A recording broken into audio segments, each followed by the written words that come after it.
Hola, ¿qué tal, amigos y amigas del software libre? Abrimos aquí una edición especial de Compilando Podcast cuando alcanzamos la entrega número 16. En la edición de hoy haremos un repaso sonoro de lo que vivimos los pasados días 19 y 20 de octubre en la ciudad de la cultura de Santiago de Compostela, donde tuvimos la oportunidad de compartir dos fructíferas jornadas sobre las tecnologías abiertas en la industria y el empleo, junto a algunos de los mayores expertos en software y hardware libre. Igualmente tuvimos la fortuna de compartir unos buenos momentos de podcasting junto a Jorge Lama, Bárbara Román y José Manuel Sendín, que han puesto en marcha recientemente un interesantísimo podcast sobre aspectos legales en el software libre y tecnologías abiertas que os invitamos a seguir por su calidad e interés. Con estos compañeros cruzamos entrevistas para este y para su podcast que aquí os compartiremos en la segunda parte de esta entrega a modo de crossover.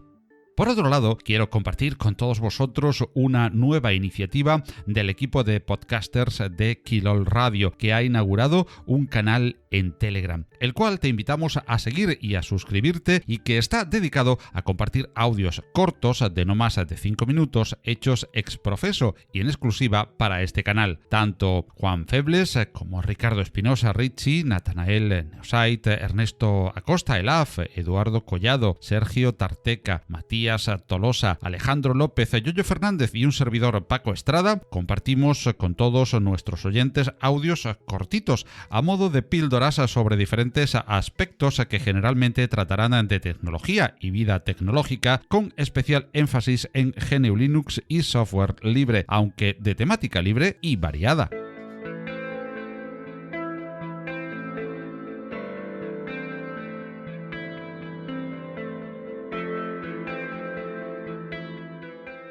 Igualmente, el equipo de Quilol Radio ha retomado su actividad coral, realizando nuevos podcasts colaborativos que podrás encontrar en el relanzamiento de su propio canal en iVoox y la creación de otro nuevo en Spreaker, bajo los auspicios del maestro Yoyo Fernández. Podcasts sobre la temática tecnológica, que es hilo conductor del grupo y que llevábamos sin publicar tiempo atrás. Es intención y deseo del team de Quilol Radio hacer una publicación aproximadamente mensual de este tipo de audios colaborativos que se complementarán, como ya decimos, con el canal de audios breves que se ha inaugurado en Telegram. Y después de estas novedades, y con todo el código ya escrito, pasamos a compilar una nueva edición, si nos acompañas, de Compilando Podcast.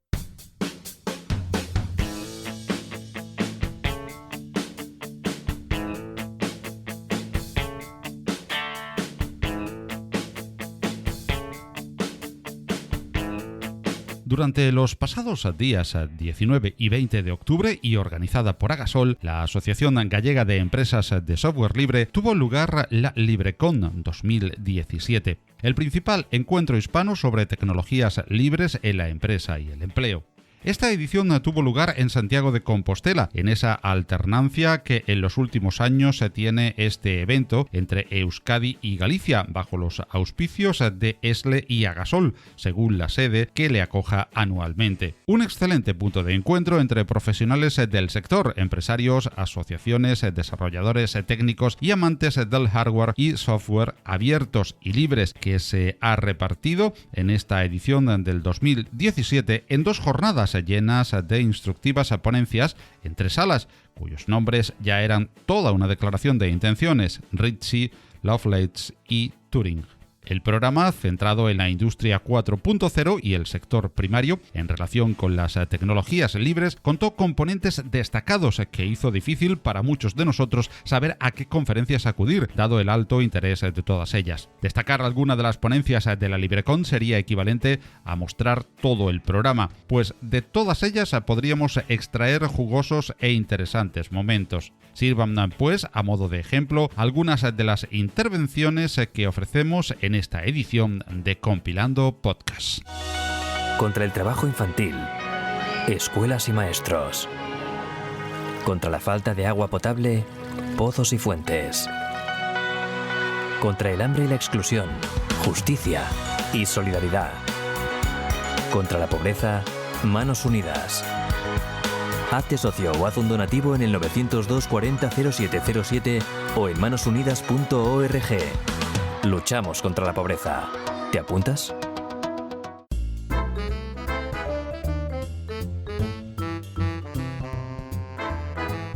Sin duda, una de las esperadas conferencias de la primera mañana fue la de Yaiza Rubio, una de las voces más autorizadas en el mundo hacker en español, que trabaja junto a Chema Alonso con todo el equipo de 11 Paths para Telefónica. Yaiza se ha convertido en referente de las nuevas generaciones hacker y ha sido la primera española en participar en dos de los eventos de culto en el mundo hack y de ciberseguridad, como son la DEF CON y Black Hack de Las Vegas. Yaiza nos ilustró sobre blockchain y criptomoneda. Y es un poco la filosofía esta que os quiero transmitir.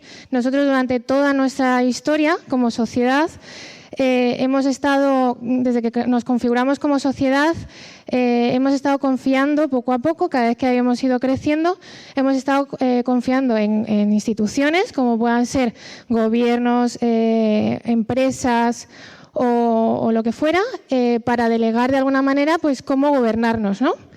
Y en función de cómo ellos han gestionado esa confianza con respecto a nosotros. Tener en cuenta que yo vengo del mundo de la seguridad y tenemos muy reciente todo lo que ha pasado con la NSA.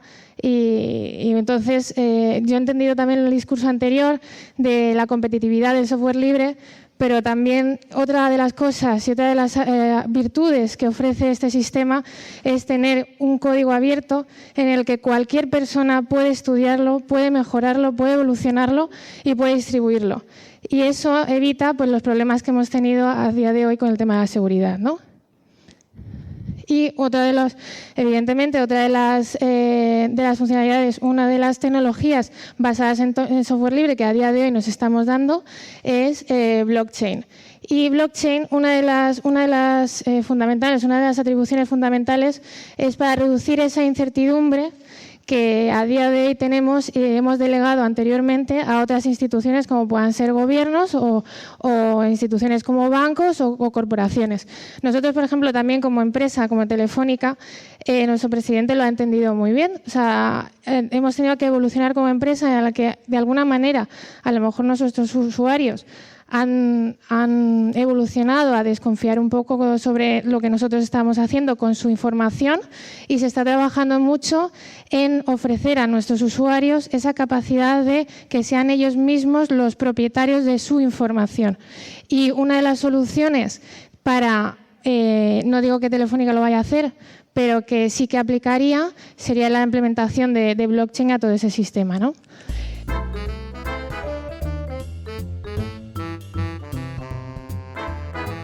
Hubo tiempo también en LibreCon 2017 para las mesas redondas y debates, siendo uno de los más interesantes el que reunió a la propia Yaiza Rubio, a Lluïsa Núñez, Bárbara Román y Edita de Lorenzo alrededor de la mujer en las nuevas tecnologías, bajo el título ¿Qué hace una mujer como tú en un evento como este?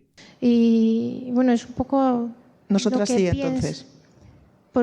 ¿El qué, perdona? Digo, el hombre no se merece que se priorice a la mujer, pero la mujer sí se merece que se la... No, yo digo que cada uno esté en su sitio. No, yo lo único que digo es que cada uno que esté en su sitio porque se lo merece, no por la necesidad de crear un gobierno paritario. Sí. Obligado, de forma obligada. ¿Tú crees que si no se les hubiera obligado tendríamos un gobierno paritario en algún momento, en alguna legislatura? Pero es que yo creo que el problema viene de abajo. O sea, sí, por supuesto, claro, que viene entonces, de abajo. Ya, a lo mejor esta primera fase de alguna manera habría que forzarlo, pero el objetivo no es forzarlo. O sea...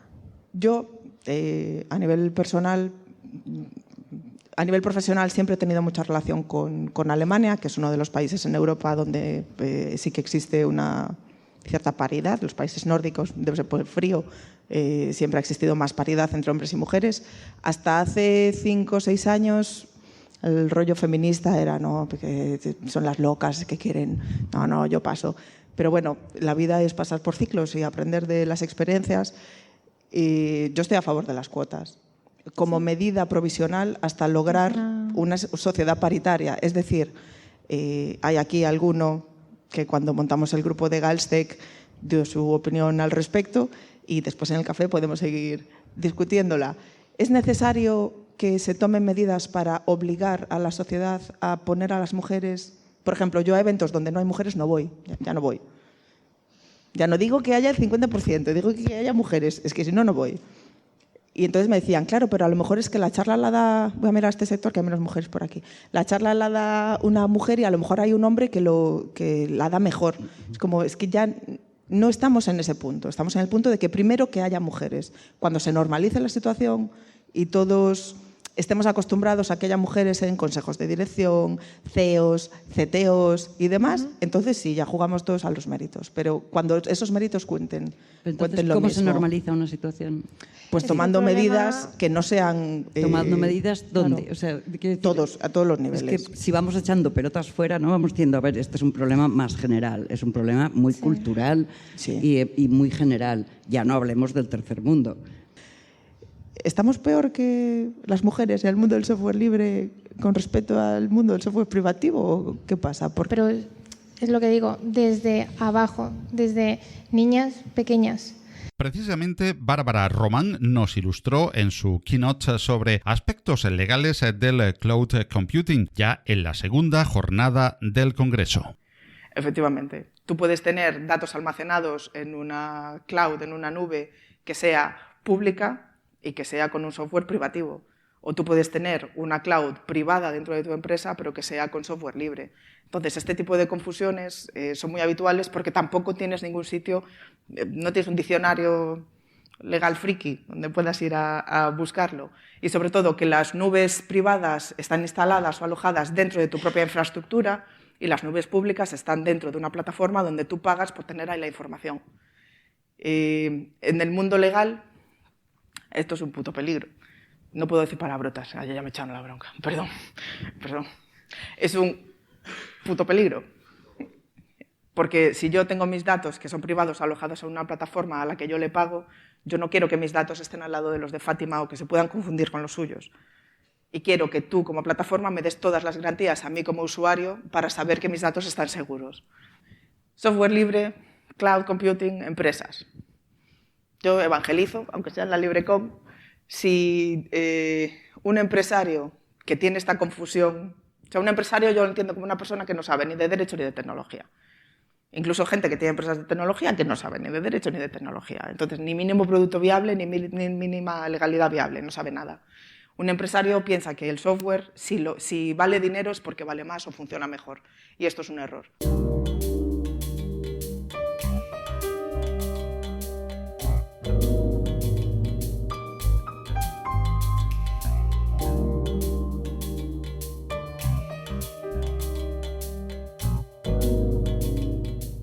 En esta segunda jornada tuvimos de nuevo los 3 tracks del evento a pleno rendimiento y recibimos, por ejemplo, interesantes nuevas de lo último que nos prepara la prestigiosa marca española Slimbook sobre portátiles con GNU Linux preinstalado. La charla central del viernes 20 la protagonizó el flamante ganador de uno de los premios O'Reilly 2017, el más prestigioso galardón internacional del software libre, que algunos llaman el Nobel de las tecnologías libres. Nos referimos, como no, a Juan González Gómez, más conocido como Obi-Juan. Obi-Juan es el mayor exponente de habla hispana en el mundo maker y referente internacional en el hardware y la robótica libres. Tendremos además el honor de tener a Obi-Juan en la próxima edición de Compilando Podcast, donde conoceremos más de todas sus impresionantes aportaciones al mundo del conocimiento libre y, como no, de su última frontera en investigación, las FPGA libres, cuestión sobre la que versó su ponencia en Santiago de Compostela, donde incluso pudimos trastear algunos de sus robots libres. Vamos a hacer un repaso de las tecnologías libres. Todo comenzó a mediados de los años 80, cuando Richard Stallman creó el movimiento GNU, el software libre, la Free Software Foundation, pero de todo eso hubo una cosa súper importante que nos enseñó a todos, y es que fue el primero que dijo, compartir es bueno. Hasta entonces siempre compartir se veía mal, ¿no? La piratería, me copian, pero él dijo, no, compartir es bueno. Esa fue una idea que a mí me caló profundamente y muchos de los que estamos en la comunidad del software libre estamos porque realmente pensamos que es que compartir es bueno, es algo que debemos fomentarlo. Entonces, ahí fue el nacimiento de estas primeras ideas originales. Luego ya en la década de los 90 llegó el sistema operativo GNU Linux, empezó a venir aplicaciones libres que cada vez fueron más maduras y durante esa década fuimos todos conscientes de que el software libre era algo más. No era una moda, como decía el profesor Jesús González Barahona, siempre nos comentaba en sus charlas, que el software libre no es una moda, sino que es algo más sólido y esos 10 años, esa década de los 90 nos demostró que eso era algo potente y que había algo más detrás que simplemente 4 frikis compartiendo código. Y entonces fue a partir del año 2001, pues la década del 2000, que muchos que veníamos del mundo de la electrónica, yo soy ingeniero de telecomunicaciones, a mí lo que me gusta son la electrónica, empezamos a replantearnos que por qué no utilizar estas ideas del software libre, por qué no llevarlas a otros ámbitos, por ejemplo, a la electrónica. Entonces empezamos a hablar de hardware libre. Claro, es un mundo diferente, porque en el hardware libre tenemos...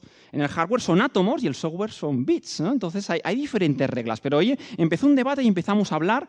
Y de toda esa década del 2000, digamos, lo más importante que ocurrió fue el nacimiento del proyecto Arduino en el 2004, que ha sido lo que ha popularizado el hardware libre y ha hecho que llegase a todo el mundo. Y además, la gente de Arduino tiene un mérito increíble porque consiguieron acercar una cosa que estaba solo al alcance de unos cuantos frikis, que era la programación de microcontroladores, lo han conseguido llevar a gente no técnica y ahora pues los niños y los artistas y gente que no son ingenieros pueden programar microcontroladores y hacer aplicaciones. Luego en el 2008 ocurrió un hito impresionante y es que tuvimos la primera impresora 3D libre. O sea, ahora ya en el mundo de lo libre ya teníamos software, ya teníamos hardware y de repente podemos construir una máquina desde cero, tenemos todo el conocimiento para construir la máquina, pero es que esa máquina que la tienes tú en tu casa, encima te puedes empezar a construir piezas y fabricarte piezas. Y entonces empiezas a compartir piezas con personas de todas partes del mundo y empiezas, digamos, a crear comunidades de piezas de mecánica. Algo que antes era impensable, pues ahora empezamos a compartir piezas. Yo, como vengo del mundo de la robótica, que es mi tema de investigación, pues yo rápidamente a la impresora 3D lo primero que le apliqué fue para hacer robots imprimibles. Y así en el 2011 propusimos la idea de los Primbots, que son los robots imprimibles. Han salido infinitas comunidades que han hecho todo tipo de cosas. Yo os comento aquí las que yo estoy más involucrado. Y la idea de decir, hombre, pues yo los robots educativos, pues hacemos aquí las piezas que se impriman, tú te lo imprimes, lo montas, luego lo compartes, otra persona en otro sitio lo modifica y así vamos evolucionando. Fue muy interesante porque yo cuando creé el primer Primbot, claro, fue el primero, nadie sabía esto cómo iba a funcionar, nadie tenía impresoras 3D, entonces yo lo publiqué. A las 2 o 3 semanas apareció un tío en Pittsburgh, en Estados Unidos, que tenía el mismo robot, lo replicó y lo mejoró. Y dije, ostras, esto mola. Y de repente, al poco tiempo, otro tío en Australia, el robot igual, lo clonó y luego lo mejoró. Y entonces empezó a surgir una cosa no antes vista, que era que los robots iban evolucionando. Hasta entonces tú te comprabas el robot de una empresa, lo usabas y ya está. Pero ahora podíamos evolucionarlo. Pues bien, todas estas tecnologías libres es lo englobamos dentro de lo que llamamos el patrimonio tecnológico de la humanidad, que es una idea muy simple para explicar realmente lo que significa esto. Y es lo que yo lo utilizo con mis padres. Mis padres, pues no les voy a decir la licencia GPL, las libertades, yo les digo, mira, esto es patrimonio tecnológico de la humanidad. Y la idea a la escala, dicen, claro, esto es algo que nos pertenece a todos, que todos podemos usarlo, que todos podemos compartirlo, que podemos ganar dinero con ello, claro que sí, porque es de todos, es el patrimonio.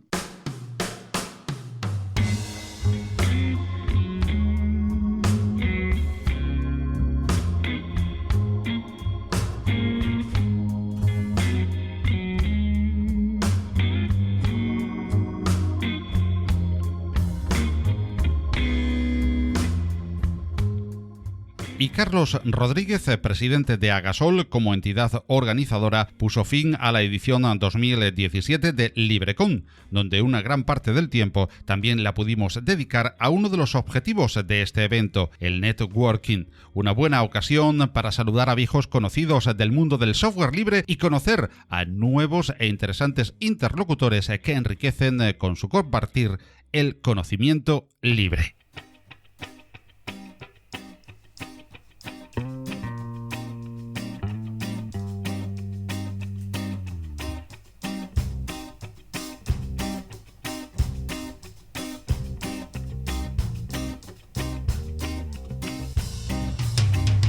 Únete y comparte el software en libertad. Hacker lucha para ser libre. Únete y comparte el software. Hay que luchar. Hacker vive. Y antes de despedirnos de Santiago de Compostela, tuvimos la fortuna de compartir micro con compañeros podcasters. Bárbara Román, José Manuel Sandín en la locución y Jorge Lama en la producción han puesto en marcha hace unos meses una interesantísima iniciativa que viene a complementar la esfera de producciones de audio sobre software libre con una temática tan original como poco conocida y muy necesaria: los aspectos legales de este tipo de software y sus implicaciones. No Legal Text Radio es su podcast que os animamos a seguir y a suscribiros. Con ellos pudimos compartir una entrevista cruzada que os ofrecemos a continuación y como cierre de esta edición especial de Compilando Podcast dedicada a LibreCon 2017, que tuvo lugar en Santiago de Compostela y que, como cada capítulo de este podcast, te ofrecemos bajo licencia Creative Commons y con la música procedente de incompetence.com y musopen.org. Os dejamos ya con el crossover y la excelente realización de Jorge Lama, que tuvimos el honor de compartir con los compañeros de No Legal Text Radio y que esperamos que disfrutéis tanto como nosotros disfrutamos con ellos.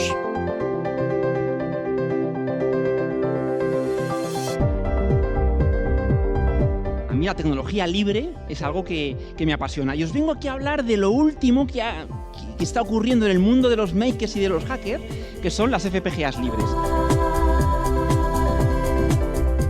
Empezó persiguiendo a los malos en 2004 y después de aburrirse trabajando como abogada durante más de 10 años, decidió abrirse paso en el mundo de la tecnología. Y a continuación nos va a hablar de los aspectos legales del cloud computing. ¿Qué es la industria 4.0 en el sector primario? Hoy en día se generan más de 3 trillones de bytes diarios. Eso es una auténtica barbaridad. El software libre no es una moda, sino que es algo más sólido, y esos 10 años, esa década de los 90, nos demostró que eso era algo potente y que había algo más detrás que simplemente 4 frikis compartiendo código. Porque el problema básico que existe es que la sociedad va a un ritmo, la tecnología va por delante y el derecho va por detrás. Solo en el año 2009 se generaron tantos datos como en el resto de la historia hacia atrás. Bueno, pues recién terminada LibreCon 2017 en Santiago de Compostela, tenemos el placer de hablar con compañeros podcasters que están también no solamente pues formando parte de la organización como ponentes, sino pues también como podcaster informándose, y igual que estamos haciendo en Compilando Podcast, de todo lo que aquí se ha cocido en las jornadas que hemos vivido junto a Jorge Lama, el productor de No Legal Text Radio, ese podcast que pues se lleva poquito, pero que está pegando muy fuerte dentro del mundo de los podcasts dedicados al software libre y a un aspecto tan especial como es el aspecto legal dentro de nuestro mundo y nuestra esfera de influencias como es el software libre y GNU Linux, con Bárbara Román y con José Manuel Sendín, sus locutores y especialistas en este mundo legal dentro del software libre. Lo primero, gracias por acogernos también en Santiago. Muchísimas gracias a ti por venir a vernos. Y habéis disfrutado, supongo igual que yo, de una LibreCon estupenda, ¿verdad? Sí, la verdad es que sí, estuvo guay. A mí me gustó mucho las conversaciones y las charlas y tal. Estuvo interesante, siempre se puede aprender, se conoce gente. Bien, como siempre. Todos estos actos de comunidad nos encantan y siempre intentamos acudir a ellos. Bueno, ya tuvimos la ocasión de hablar con Bárbara precisamente en el Maratón Linuxero sobre el por qué nació este podcast. Pero bueno, aquellos que no lo oyeran en su momento, o que aquellos que quieran recordarlo, ¿cómo surge la idea de un podcast sobre aspectos legales en el software libre? Pues la verdad es que primero nos dimos cuenta de que había una especie de incomunicación entre el mundo tecnológico y el mundo legal. No solo porque utilicemos diferentes idiomas, sino porque utilizamos diferentes códigos. Jaja, chiste. Nunca mejor dicho. Y por otra parte, conocimos a Jorge Lama, nuestro productor, que nos ofreció la posibilidad de hacer un podcast. Y aunque al principio no lo veíamos muy claro, creemos que es una forma muy interesante de poder difundir la información, de poder contribuir a que la gente tenga más conocimiento sobre el mundo legal dentro de lo que es la tecnología, que es un ámbito muy específico, y de pasarlo bien, echar unas risas. Además, profesionalmente os dedicáis a ejercer como, vamos a llamar, abogados de software libre. Sí, tenemos una consultoría y los dos somos abogados de profesión y nos dedicamos a asesorar tanto a las empresas de desarrollo como a desarrolladores particulares, y también estamos explorando la vía de intentar que los abogados exploren el mundo del software libre y los asesoramos en todo lo que necesiten. Pues esa iba a ser precisamente mi siguiente pregunta. ¿Cómo se lleva el mundo del software libre, digo, como herramienta de trabajo para los abogados? ¿Hay herramientas específicas para este tema, para el ambiente legal, llamémosle? ¿O hay herramientas que, aunque no sean específicas, sean generales, se puedan aplicar bien al mundo o al día a día del desarrollo del trabajo de un abogado? Pues a ver, por partes, como ya que el destripador. Por una parte tienes a los abogados, que son un colectivo que en su mayoría vive en el siglo XIX y que se creen que un portátil es una máquina de escribir que enchufas y que tiene batería. Y por otro lado, en cuanto a herramientas, es verdad que existen herramientas que en su día a día a los propios abogados les ayudarían a hacer su trabajo, pero es que aún por encima existen herramientas específicas para ellos. Un poco más sencillitas, ¿sabes? Con los botones más grandes para que puedan usarlas. Antes de la LibreCom hemos estado en Londres, en la Legal Geek, donde precisamente se han presentado herramientas de software libre por parte de un compañero nuestro, de Jorge Morey, específicas, pensadas, diseñadas y desarrolladas para abogados, para su gestión diaria, para controlar esos flujos de información, porque los abogados, en la última encuesta a la que hemos tenido acceso dentro de Europa, creo que era un 49% de su tiempo lo dedican a tareas administrativas.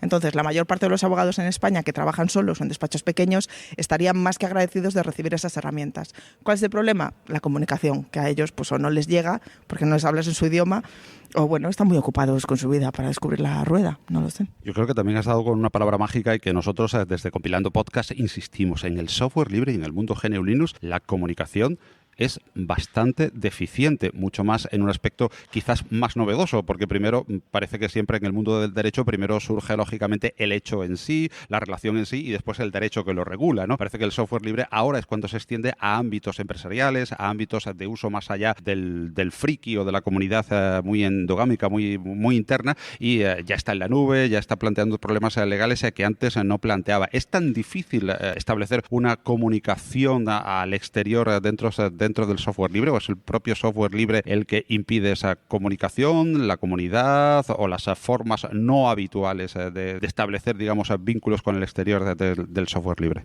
Pues yo creo que hizo mucho daño una publicidad que se hizo durante muchos años que decía que el software libre, especialmente Linux, era solo para gente que sabía de informática, que instalar Linux que era algo complicado. Entonces eso como que caló mucho y la gente dijo, mira, yo soy un profesional, necesito que el ordenador me facilite la vida, yo simplemente doy sí a todo, instalo, todo me va bien, no tengo problemas de drivers, de incompatibilidades. Entonces tiraron por la calle fácil, ¿no? Y la que te vendió la administración y las grandes corporaciones de instalar, en este caso Windows en concreto, o Mac o lo que sea, y olvídate el resto. Lo otro son para informáticos y tal.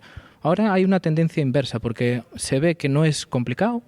Las distribuciones, digamos que se desarrollaron con el paso del tiempo. La comunidad creó la instalación de instalaciones de las distribuciones muy sencilla y tal. Entonces ya hay una tendencia a volver a que se facilite el acceso y que todo el mundo quiera por lo menos probar. Nosotros siempre que hablamos con gente siempre intentamos que usen software libre. Le decimos, mira, lo más sencillo, ¿no? Pero que es un paso, ¿no? Mira, no compres Office 365 o Office no sé qué, instálate LibreOffice, es exactamente lo mismo, no vas a tener problemas, es fácil de utilizar. se lo instalamos o usamos con él, se lo enseñamos, y es como un primer paso, ¿no? Dicen, bueno, tampoco es tan complicado y tal. Entonces intentamos democratizarlo en el sentido de que todo el mundo vea que no hay que ser un especialista para sacarle partido, y aparte ves que le sacas partido a tu ordenador y que la vida es igual de sencilla que utilizando las privativas, y eso no es lo que nosotros intentamos.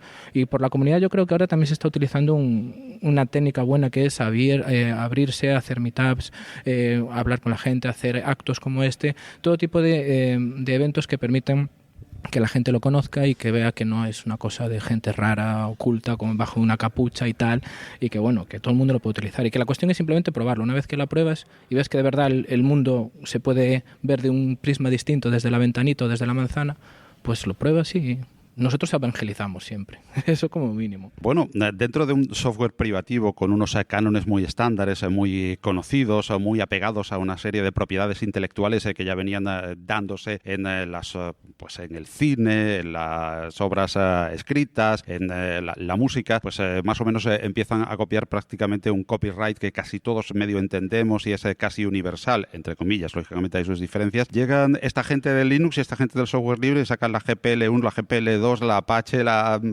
bueno, esto debe ser un lío legal impresionante, ¿no? Pues sí. Sí, no. A nivel legal, al final una licencia de software es un contrato, con lo cual no hay que hacer una ley especial para conocer cómo funciona un software, pero sí que la multitud de licencias que existen, sobre todo en el mundo libre, genera un poco de confusión. Al final, lo que tienes que decidir es qué es lo que quiero. Quiero que se use, quiero que se me reconozca, quiero que se distribuya, quiero que sea el sistema operativo que más se instale en los ordenadores de mi país, y en función de eso elegir la licencia. Pero muchas veces no es tan difícil entender cuál es la diferencia, pues, entre las versiones 1, 2 o 3 de una misma licencia, o entre dos licencias que parecen compatibles entre sí y al final no lo son. Y una pregunta que puede parecer del millón: ¿qué es más importante, el tipo de licencia a elegir para quien desarrolla y quien pone a la venta o al servicio de la comunidad el software, o, en vuestra experiencia como abogados, o para la empresa que lo implementa en su cadena productiva, llamémosle así, y que al final hace uso de ese software? ¿Es más importante para el productor del software o para el que lo va a usar, el tipo de licencia u otra que se elija? Esto es como preguntar qué es más importante en una compraventa, el comprador o el vendedor. No, pues depende de parte de quién estés. Yo personalmente lo que creo es que las licencias deberían importar mucho más a quienes crean el software, porque es el estándar de uso que le van a dar a su producto, o bueno, al resultado de ese proceso imaginativo de diseñarlo y desarrollarlo, que al usuario final, que realmente, bien sea un particular o una empresa, sí que tiene más opciones para utilizar si no le gusta esa licencia mucho.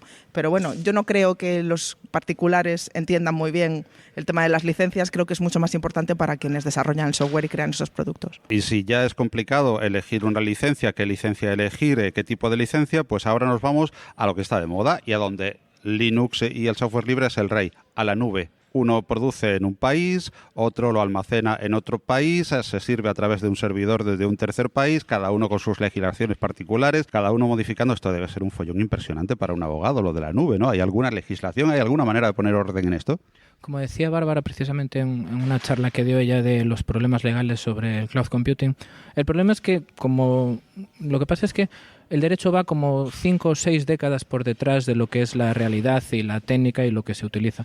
Entonces ellos, los operadores jurídicos evidentemente, aplican lo que está vigente y lo intentan aplicar, pero no hay una ley concreta del cloud computing, ¿no?, de la nube. Lo que tienes que ver son las distintas normas que existen e intentar coger un cacho de cada una y adaptarlo a ese caso concreto. El problema de la deslocalización de dónde de verdad residen los datos, dónde están alojados, es un problema complejo, y los abogados, siempre que todo lo que tenga que ver con derecho internacional privado, que es la rama que se regula esta materia, se asustan un poco porque no es fácil para el abogado, digamos, tradicional que se dedica a estas cosas, y para el que no es tradicional y está metido y sabe de lo que habla, hay que verlo con calma. Tienes que ver, por un lado, el nuevo reglamento, tienes que ver en dónde está el cliente, dónde está la empresa alojada, si está dentro de Europa, si está fuera de la zona de Europa, si está en Estados Unidos, y a partir de ahí ir hilando todas las normas hasta que te lleva a la norma concreta en donde dice, bueno, pues sí, le puedo pedir que me borre mis datos, y puedo pedir que el juez le puede pedir a esta empresa, oye, pues danos una copia de esta documentación. Pero sí, es un elemento complejo, y la nube va a traer problemas precisamente por la desregularización homogénea que existe con carácter general. Ahora se intenta hacer con esto de el puerto seguro, el SHIELD y todo esto, pero bueno, a ver, poco a poco. Pero sí, es complejo, incluso para los abogados es complejo, pero bueno, nada imposible. Bueno, la teoría del safety harbor, ¿no? que ya parece que se abandona por otras nuevas teorías. A mí me ha encantado cuando Bárbara nos dibujaba la nube, lo que es para un abogado. Un montón de garabatos increíbles de muchísimos colores. ¿Realmente así lo ves? Sí. Quedaría mucho mejor diciendo, no, es algo súper sencillo. No, mentira cochina. Es un tema muy complejo y, de hecho, preparando esta charla me he dado cuenta de que resulta complejo incluso explicarlo. Porque, bueno, yo sí conozco que hay multitud de normas y casi de memoria te puedo decir, bueno, el artículo 18 de la Constitución y el artículo 204 de la Ley CRIM, y entonces me voy al artículo 8 de la Convención de Derechos Humanos Europea. Pero, claro, explicarle esto a alguien que lo único que le preocupa es dónde están mis datos, qué pueden hacer con ellos, qué puedo hacer yo para protegerlos o qué hacen las empresas de cloud computing, es un tema es lioso. No es tan fácil como yo tengo unos datos, genero una información, te pago a ti porque los alojes y tú se los vendes a fulanito, porque bueno, ahí hay multitud de relaciones legales, de relaciones jurídicas y tienes que atender a todas las partes. Y ahora que tenemos aquí al productor Jorge Lama del podcast, hablemos de vuestro podcast para finalizar. ¿Qué podemos esperar en las próximas entregas de No Legal Tech Radio? Pues vamos a hablar de distintas materias. Una que nos gusta mucho es la materia de la seguridad informática y bueno, estamos ahí, tenemos una idea, un plan ahí estratégico para totalmente conquistar las ondas. Pero bueno, no sé, ya lo descubriréis cuando los escuchéis. Pero sí, por ejemplo, uno de ellos va a ser uno de los inmediatos va a ser de privacidad. O sea, los problemas de seguridad informática y todas estas cosas. El black hack, el grey hack, el white hack y todos estos malos. Muy bien, pues muchísimas gracias. Animaos a seguir por ese camino, a que sigáis sumando oyentes, que sé que os va muy, muy requete bien, a seguir en esa línea. Muchísimas gracias por sumaros a la comunidad de podcast de GNU Linux y en un aspecto tan desconocido y tan especial como es el tema legal. Muchísimas gracias a ti, Paco, en especial, y a toda la comunidad podcastera que nos ha dado una bienvenida más que cálida. Sí, muchas gracias tanto a ti como a todo el mundo por escucharnos y, bueno, nos seguimos oyendo, como dicen por ahí.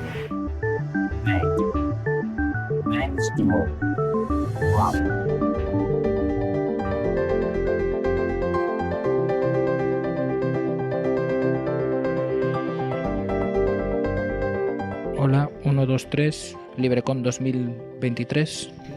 Grabando. No sé. Habrá una en el 2023, ¿no? Ya empieza a liar la cuartilla, no sé por qué le dejamos el micro. En fin, que paciencia me compre. Hola, estamos en la LibreCon 2017 en Santiago de Compostela. Estamos en la Ciudad de la Cultura. Le están dando uso a la Ciudad de la Cultura, por fin.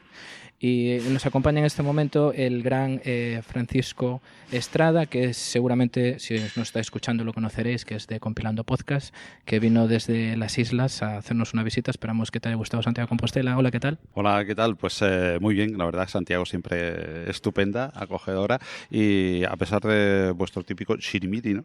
gallego, que nos ha recibido, pues también en su salsa, ¿no? Pues genial, estupendo, y la LibreCon pues ha sido una experiencia inolvidable. 2 jornadas, 2 días compartiendo, sobre todo buenísimas charlas con un gran nivel, muy buen ambiente y una cosa encantadora de la LibreCon, el networking, el conocer, compartir, charlar, de esas buenas intervenciones que hemos oído a todos los ponentes, el poder compartirlas luego en los pasillos, en los coffee break, en las comidas, en los almuerzos. Genial, han sido una experiencia extraordinaria y enriquecedora esta LibreCon. Tenemos aquí a mi jefa, a Bárbara. ¿Qué tal, Bárbara? ¿Estás cansada o no estás cansada? Habla un poco. Yo no hablo porque tengo la voz ya rota esta semana. No, a mí no me da la vida de ir a Londres, venir aquí, dar la charla, moderar la mesa. Pero nada, yo creo que la parte de networking que más me ha gustado es ponerle cara a Paco, precisamente, que nos habíamos escuchado en la Maratón Linuxera 1.0, que ya ha habido la 2.0, pero que no nos conocíamos personalmente. Paco, yo te quería preguntar, ¿qué ventajas puede tener para una comunidad o para una asociación el hecho de tener un podcast? ¿Qué le puede aportar a ellos? Pues valor añadido. Y después, que eso es como, a ver, típico, tópico.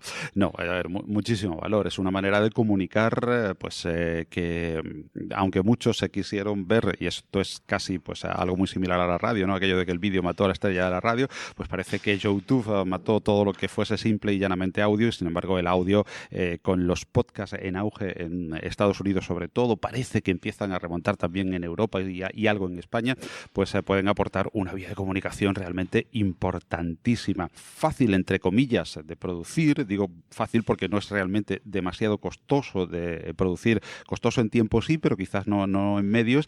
Producir un podcast de una calidad más o menos decente como para ser pues la imagen, el medio de comunicación, la forma de llevar pues tu producto, tu idea, la filosofía de una comunidad, llamémosle, sea lo que sea. Si estás en una empresa, pues la imagen de tu producto. Si eres una comunidad, pues la imagen de esa comunidad, el mensaje, la filosofía, y muy directa para una manera de hacer que siempre habrá y que no va a tener que mantenernos pendientes de una pantalla en un móvil o en la casa sentados, que es pues conduciendo, haciendo la colada, llevando a alguien de un lado a otro en el coche, yendo a recoger a alguien al aeropuerto, no sé. Hay miles de circunstancias en las que a uno siempre le ha acompañado la radio, y parece que esa radio tradicional la empieza a ocupar el mundo del podcast, primero porque es una forma de radio a la carta, y segundo porque es una forma más personal, más directa y más sencilla, ya digo, de producir en cuanto a medios técnicos que un vídeo, una producción, digamos, en la que ya se mezcle lo audiovisual, no solamente el audio, además de ser una manera también muy directa. Creo que la manera más directa de llegar, intermedia entre lo escrito y entre el vídeo combinado con el audio, lo audiovisual, queda como un campo ahí intermedio muy directo, y es la manera más directa de llegar. La voz solamente, o la música, digamos, acompañada a esa producción de audio, hace que, bueno, crees un mundo y unas expectativas alrededor muy interesantes que tienen una filosofía propia y que son un punto de partida pues muy bueno, repito, para llevar mensajes, productos, filosofías, cualquier cosa que tenga que aportar, pues desde un individuo particular hasta un grupo de personas en comunidad, como una empresa. Como la comunidad del software libre, que además organiza la LibreCon, a ver si nos patrocina algún programa. Ahí lo dejo. ¿Quieres hacer alguna pregunta, Paco? Aprovechando que está aquí. Devuélveme el micro, que era solo para presentarte. Ya te veo aquí que me lo acaparas todo. Sí, yo escuchándola a Paco, le quería preguntar, creo que ya la sé la respuesta, pero bueno, vamos a verlo. Veo que tienes una visión que tiene buena pinta el podcast en España, ¿no? ¿Cómo ves la situación del podcast en España? Yo creo que, por lo que te he escuchado, que va a ir hacia arriba y somos positivos, digamos, ¿no? Que tenemos expectativas de que vaya a ir a mejor. ¿Es así o no? Yo creo que sí. Yo creo que hay mucha ilusión, y la ilusión es muy importante, y eso va a hacer que vaya hacia arriba. Luego no hay demasiado apoyo. Vamos a poner el contrapunto, no vamos a ser demasiado optimistas.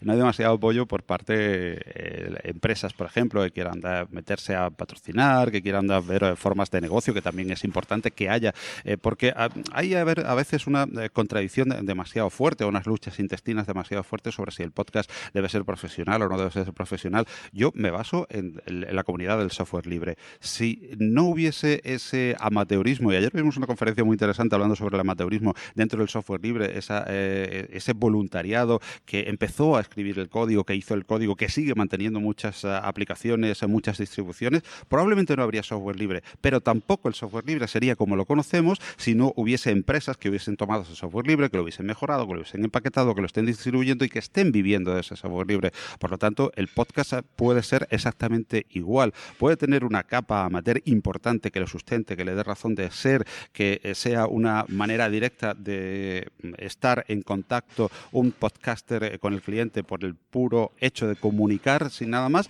pero también puede ser una forma de vida para diferentes empresas que lo vean como una especie de radio a la carta en la que se puedan producir más y mejores contenidos que a su vez ayuden y repercutan en esos amateurs que están produciendo contenidos también muy interesantes y emergentes. Una cosa no quita la otra. Entonces, evidentemente, creo que hay todavía muy poco apoyo para que ese podcasting más profesional, entre comillas. Profesional me refiero a con más medios, con mayores posibilidades, sobre todo de tiempo. Los medios en este caso yo creo que más que nada es que tú puedas tener tiempo para dedicarle en exclusividad prácticamente al podcasting. Con tiempo puedes mejorar muchísimas cosas, puedes abrirte a otros campos. ¿Le puedes quitar frescura porque el amateurismo le da frescura? Sí y no. Digo, son dos aspectos complementarios y que se pueden enriquecer uno de otro. Y el segundo peca. El primero sí hay mucha ilusión, hay cada vez más podcasts, incluso en nuestro mundo, en el mundo de software libre, lo cual me ilusiona.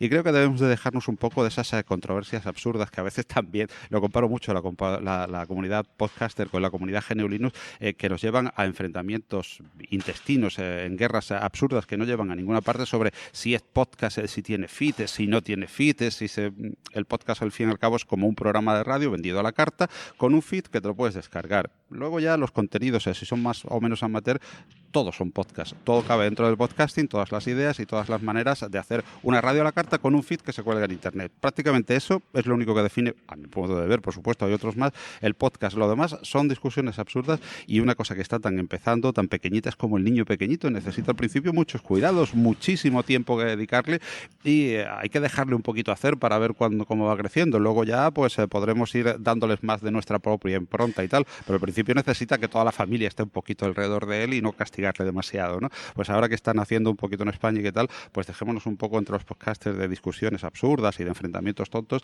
y vayamos a cuidar esta herramienta incipiente que tenemos, que yo creo que sobre todo por parte de la ilusión de momento más que del apoyo de ningún otro lado, pues tiene futuro. Yo creo que se puede hacer un poco una comparación, a ver qué piensa Bárbara. Porque esto es como cuando de repente hubo el boom de los blogs, ¿no? Que decían, es que tú no eres periodista, no puedes difundir las ideas, tal. Esto tiene que ser una persona que haya hecho ciencias de la información, que tenga una carrera. No puedes decir que lo que tú escribes es un artículo, es un post. O sea, hay que diferenciar entre el profesional y el no profesional. Yo creo que en esencia es querer hacerlo y que hay espacio para todo el mundo, ¿no? Yo al final creo que profesional es el que lo hace y lo hace bien y consigue llegar. Y el otro profesional puede tener un título o 5 y no por tener el título lo va a hacer mejor. Entonces, bueno, a mí me gusta mucho el learning by doing y de hecho en la LibreCom he conocido muchísimos desarrolladores que son autodidactas. Algunos se ha definido como amateur del desarrollo cuando me consta que lleva más de 15 años desarrollando Linux. Y pues nada, muchísimas gracias Paco por estar aquí, por la visita. Esperamos que disfrutes de Santiago con tu señora, que nos ha parecido una mujer encantadora. Y nada, muchísimas gracias sobre todo por dejarte entrevistar, que sabemos que tienes poco tiempo. Yo encantado, un micrófono delante y venga, explayarme. Podríamos estar horas y horas. Gracias a vosotros, una LibreCom estupenda, una acogida estupenda y una gente estupenda la que hemos encontrado en estos 2 días, que vamos a seguir manteniendo el contacto. Claro que sí, guapi. ¿Y tú que te despides de la audiencia? A mí ya no me da la voz, yo me despido ya hasta aquí. No. Es que es viernes, entonces, claro, la semana se hizo un poco larga y tal, pero bueno. Espera un segundo aquí, Paco, espera un segundo, porque tenemos aquí a un señor, un tal Jorge Lama, que es nuestro amado productor, que el hombre no quiere nunca hablar, pero yo creo que esta pregunta te la tiene que hacer él, porque tiene demasiado fondo para yo poder hacerla y no captar la idea. A ver, venga, Jorge, ¿qué le quieres preguntar a Paco? Bueno, pues al final me va a tocar coger el micro, no quería, pero insiste. Paco, yo sé que a ti te gusta tocar sobre todo el tema empresarial y el tema de eventos relacionados con el mundo del software libre, entonces quería que me adelantaras, así en primicia, la agenda del año que viene, donde te vamos a poder ver y qué comentarios de qué eventos vamos a poder escuchar en tu podcast. Pues eso es complicado saber, porque cuando uno no se dedica profesionalmente, como hablábamos antes, a esto y lo saca de su tiempo libre, pues pero bueno, me gustaría por supuesto estar en los principales eventos en la próxima LibreCon, que será, creo, en Bilbao, no sé si sigue la alternancia. También tenemos este año en Almería, tuvimos el Academy Internacional en julio, y en julio-agosto probablemente tendremos la WADEC, que es el gran evento de desarrolladores, pero del otro escritorio, de Genome. Por lo tanto, será interesante también tenerlo aquí en España. Y Open Expo en Madrid, en fin, hay una serie de eventos que no queremos perdernos, sobre todo con lo bien que nos hemos encontrado, la verdad, sea dicha, y no es porque estemos aquí en la LibreCon. A la LibreCon hay que volver. a Bilbao y muchos años más. Santiago, Bilbao, ¿no? Bueno, o si no Santiago, es como son en Galicia, ¿no? Porque son las dos sedes normales, ¿verdad?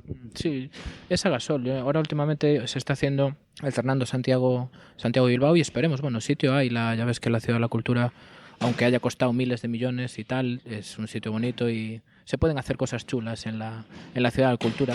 Bueno, yo, si me dejáis hablar, estaré hablando aquí 200 horas. Si escucháis un ruido de fondo, son los señores que están diciendo es viernes, hay que irse y tal. El día fue largo, llevamos 2 días aquí hablando y explicando el software libre y haciendo comunidad. Y bueno, simplemente pues gracias por escucharnos. De nuevo, gracias a Paco por hablar con nosotros. Escuchad Compilando Podcast, que es muy interesante. Es uno de los podcasts que yo escucho con frecuencia. Y bueno, pues nos vemos en el siguiente episodio, que no sé cuándo será, pero un día de esto será.